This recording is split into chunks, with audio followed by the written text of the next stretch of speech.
What's up, you guys? Welcome back to my channel. Oh my goodness, it has been such a long time since we've done one of these little car chats. The last time we filmed a video in this style was when I was sharing with you guys some of the lessons I've learned in my 20s, and oh my goodness, it warms my heart so much to see how many of you guys resonated with that video. So I decided that we'd get back in the car and get to talking on a subject that has been very near and dear to my heart, especially over the past couple of years, and that subject is self-love.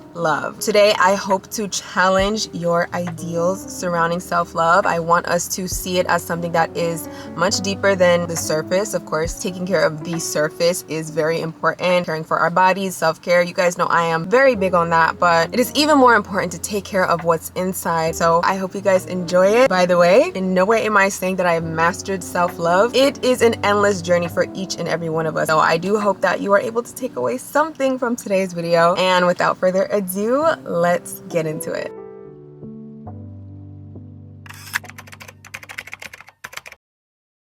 I don't know if this is because I'm a firstborn African daughter or if it's just my personality, but for a big chunk of my life, I used to push my thoughts to the side, push my ideas to the side. I was a people pleaser, I will admit. I'm a recovering people pleaser at the moment, so don't get it twisted, okay? But for a big chunk of my life, I was a very, very, very needy people pleaser. I needed the validation of other people. The only way I felt important was when I was doing things for others and receiving validation for the things I did for others. So a lot of times I would push my thoughts to the side. I would push the things I cared about to the side. I'd push my ideas even to the side. And it wasn't until recently that I learned how important it is to honor your thoughts, honor your ideas, honor what happens inside of here. Everything that happens inside of here is for a reason. And honoring it can look different ways for different people. For me, one of the ways in which I like to honor my thoughts is through journaling. Journaling has been a huge help in my self-love journey. It has been a means of me expressing my innermost thoughts and just getting them out of here, because it can get a little claustrophobic when there are so many different thoughts happening at once, especially when you're trying to push them off to the side. So I highly recommend journaling, but there are other ways, of course, that you can honor your thoughts.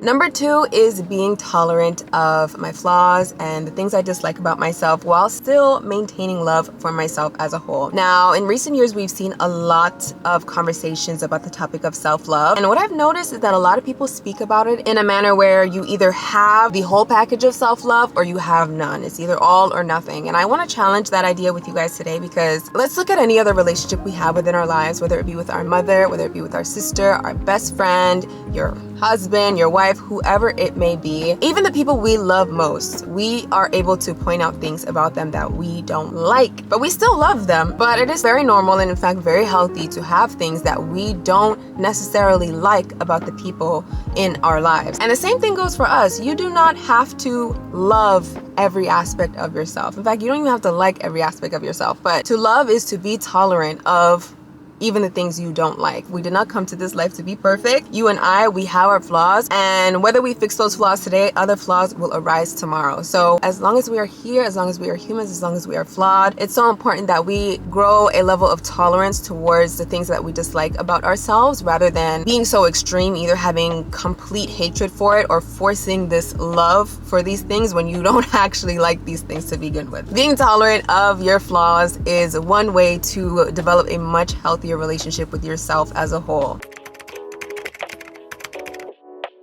I could create an entire video about this subject, and I will soon. Inshallah, I will, because one of the ways in which I've freed myself from the shackles of caring about what other people think has been creating my own beauty standard, embracing what makes me me and what makes me unique, rather than adopting what the world has deemed as beautiful. Because let's be real, I am a black, dark-skinned hijabi. I am not what these people are calling beautiful, but that does not take away from the beauty I see within myself. I think I am a stunning woman. I think I am gorgeous. Alhamdulillah, mashallah. In the same breath, I also have an understanding of how some people in the world may view me. And luckily enough, I did not come to this life to please those people. So being caught up in beauty standards does me no good. Does me no good, especially considering the fact that none of these beauty standards that we are trying to uphold anyways will last. Because one day we will age, one day we will lose these looks, one day we will not look the same as we once did. So rejecting societal beauty standards, baby, has been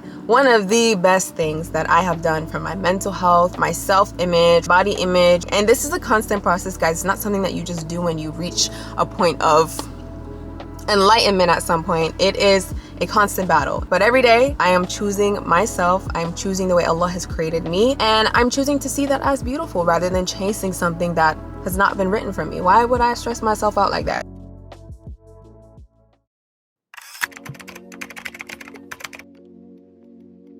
The next tip is to keep the promises you make to yourself. And honestly, I wish I would have learned sooner that the more promises you keep to yourself, the more confident of a person you become. The more you say you're going to do something and then follow through with doing it, the more you begin to trust yourself and see yourself as a reliable person. Now, I do have my moments where sometimes I will bite off a little more than I can chew and make a promise that is a little bit too big. But that's when I get back to the drawing board and I reframe whatever it is that I said I was going to do and create a new promise so that I am able to actually accomplish that, achieve that. There is no better feeling than doing something you said you were going to do and seeing the result of that thing. So I absolutely recommend that. It is best to start small with this and continue building up from that point. This next tip is actually something I learned in therapy, which I highly recommend. Shout out to my therapist, Miss Latravia. Essentially, what I have learned through therapy is how important it is to reframe your negative thoughts into something positive. One thing about our brains, what you tell your brain is what it is going to believe. So if you tell your brain that you are a stupid person, your brain is not going to challenge that thought. Your brain is going to internalize that and you are going to believe that about yourself. So once you realize how much power you really have when it comes to your thoughts, you will realize how important it is to reframe them as soon as those negative thoughts land. As soon as you have a bad thought about yourself or your abilities or the way you look, you need to challenge that thought with a positive thought. Now, this last tip is one for really just women of faith, women who believe in God, and that is giving it to God. It can mean a lot of things. It is the weight of the world to me. The moment I lifted the weight of the world off of me and I said, God, please take this. I don't want it anymore. I am just a girl. I do not want to be stressed about what tomorrow has in store for me, what the future has in store for me, the things I cannot control. I'm just a girl. Why would I allow myself to be stressed when I have a creator who has created me, who knows my past, who knows my present, who knows my future, and is going to look out for me? Why would I stress myself out? This concept, ladies and gentlemen, is tawakkul. It is complete and utter trust in God. It is dependence on God. And the moment I really relinquished that control and I allowed myself to really trust God, even in moments of fear, even in moments of confusion, even in moments where I cannot see what the next step, phase, chapter. The moment I gave it to God, baby, that's when the heart palpitations, all the physical symptoms of anxiety that I used to deal with so bad left me. It was when I realized I am not in control of any of this. I have been tricking myself into thinking that I actually have control over what is going to happen in the next moment. I don't. I can only choose how I react to it. So why not relinquish that control and give it to the one who actually has control and give myself peace of mind? It's really that simple. In words, it's simple, but it's a lot harder in practice. But I do want to encourage you guys to practice tawakkul.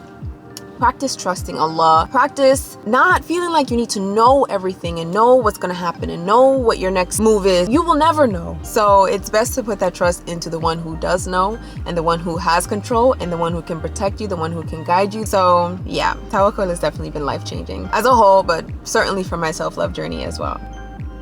I feel like I just said a whole lot of nothing. This is the same way I felt when I finished the last card chat video, but I know there are people out there who will get this and who will inshallah take something away from today's video. So if you did happen to be one of those people who took something away from today's video, please do comment down below and let me know, and let me know if we should really make this a series. I just need a name for it, so if you guys could help your girl out figuring out a name for this, I would greatly appreciate it. But thank you so much if you've made it to this portion of the video, and inshallah I will see you guys in my next video. Bye guys.